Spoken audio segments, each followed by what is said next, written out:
मेरे मीठे बच्चों, तुम मुझे ईश्वर, अल्लाह, शिव, यहोवा, गॉड आदि नामों से पुकारते हो। तुमने मेरे लिए मंदिर, मस्जिद, चर्च एवं गुरुद्वारे बनवाए। तुमने वेद शास्त्र और कई प्रकार की धर्म पुस्तकें लिखी। मेरे पास पहुंचने के लिए तुमने पूजा, अर्चना, तप आदि किए। तुमने मेरे नाम पर अनेक युद्ध किए और मेरे लिए कई त्याग व बलिदान दिए। लेकिन दुर्भाग्यवश न तो मुझे कोई भी प्राप्त कर सका और न ही मेरे पास पहुंच पाया। वास्तव में मुझे जानने से पहले तुम्हें ये जानना और महसूस करना है कि तुम स्वयं कौन हो। तुमने अज्ञानतावश स्वयं को भौतिक शरीर मान लिया है। इसलिए तुम जाति, धर्म, रंग, भाषा व राष्ट्रीयता के नाम पर भेदभाव करते हो। स्थूल नेत्रों से दिखाई देने वाला तुम ये नश्वर शरीर नहीं हो। तुम तो अविनाशी आत्मा हो जो भ्रिकुटी के मध्य में स्थित होकर इस शरीर को नियंत्रित करती हो। अतः स्वयं को शरीर द्वारा कर्म करने वाली आत्मा अनुभव करो।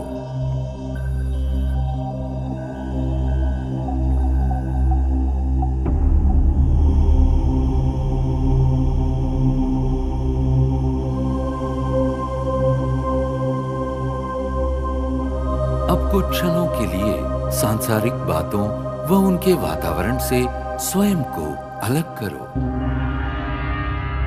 इस देह को भूल अपने आप को भ्रिकुटी के मध्य में चमकता चैतन्य सितारा अनुभव करो।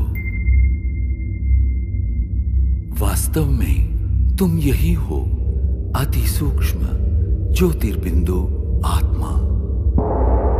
अब क्रमशः तुम्हारी यात्रा आरंभ होती है। इस भौतिक दुनिया और देह से ऊपर उठकर नीले गगन की ओर।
सूर्य, चंद्र, तारागणों से भी पार अब तुम एक सुनहरे प्रकाश युक्त दुनिया में पहुंच चुके हो। ये वो आत्माओं की दुनिया है जिसे ब्रह्मलोक, शांति धाम, मुक्ति धाम व परम धाम कहा जाता है। ये मधुर, शांतिपूर्ण दुनिया तुम आत्माओं का और मेरा भी मूल निवास स्थान है। मैं तुम आत्माओं का पिता, परम पिता परमात्मा शिव हूं। तुम आत्माओं की तरह मैं भी अति सूक्ष्म हूं। ज्योतिर्बिंदु होते हुए भी ज्ञान गुणों में सिंधु के समान हूं। मैं सर्वशक्तिमान जन्म मृत्यु के चक्र से परे होने के कारण सदा पावन हूं। तुम सब आत्माएं मेरी प्रिय संतान हो। प्रारंभ में तुम आत्माएं भी मेरे साथ परम धाम में ही निवास करती थी। बाद में तुम जन्म और कर्म का अविनाशी अभिनय करते सृष्टि नाटक मंच पर अवतरित होते हो।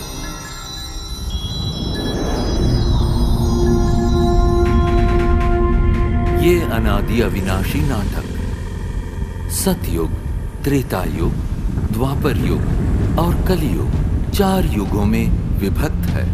प्रत्येक युग की अवधि समान रूप से 1250 वर्ष है और इस कारण पूरे कल्प की आयु 5000 वर्ष है। हर 5000 वर्ष में इस सृष्टि चक्र की हूबहू पुनरावृत्ति होती रहती है। कल्प के आरंभिक काल में सभी प्राणी और प्रकृति के 5 तत्व पावन थे। उस समय संसार सुख, शांति और आनंद से परिपूर्ण था।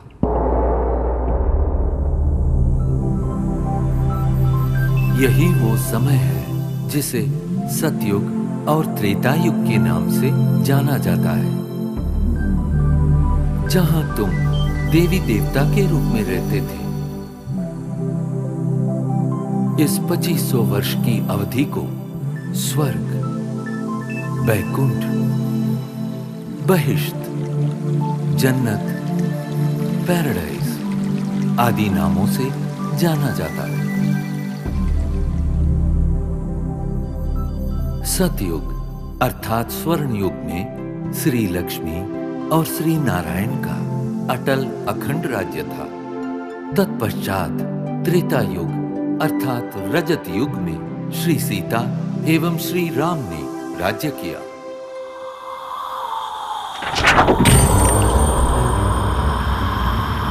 द्वापर युग में देहभान के कारण तुम विकारों में प्रविष्ट हो गए और इस कारण अपनी शक्तियां खोने लगे। इस अवधि में भिन्न भिन्न धर्म पिताएं आए और अपना धर्म स्थापित किए। प्रारंभ में इन धर्मों की स्थापना सारी मानव जाति को एक सूत्र में बांधने और उनका सही मार्ग प्रदर्शन करने के लिए हुई थी।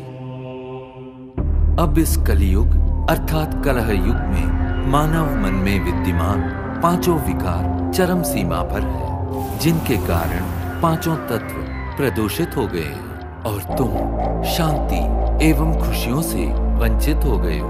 परिणामतः दुख, अशांति के दलदल से मुक्ति पाने के लिए तुम मुझे पुकारने लगे। यदा यदा हि धर्मस्य ग्लानिर्भवति भारत अभ्युत्थानमधर्मस्य तदात्मानं सृजाम्यहम् परित्राणाय साधूनां विनाशाय च दुष्कृतां धर्म संस्थापनार्थाय संभवामि युगे युगे। जब जब धर्म की ग्लानि होती है एवं अधर्म व पाप में वृद्धि होती है, तब तब सत धर्म की स्थापना और श्रेष्ठ विश्व नव निर्माण हेतु मैं धरती पर अवतरित होता हूँ।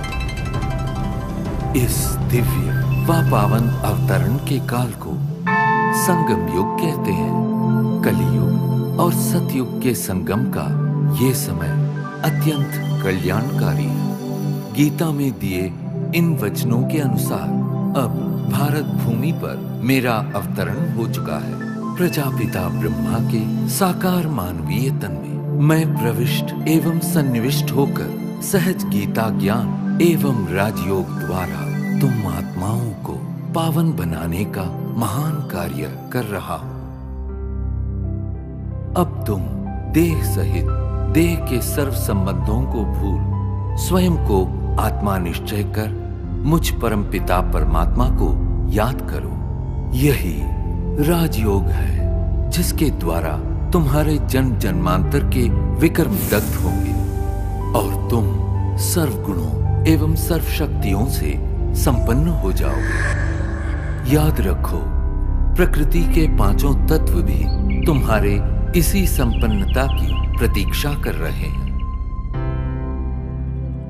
मेरे प्यारे बच्चों, मैं वही हूं जिसे तुम अनेक वर्षों से खोज रहे हो।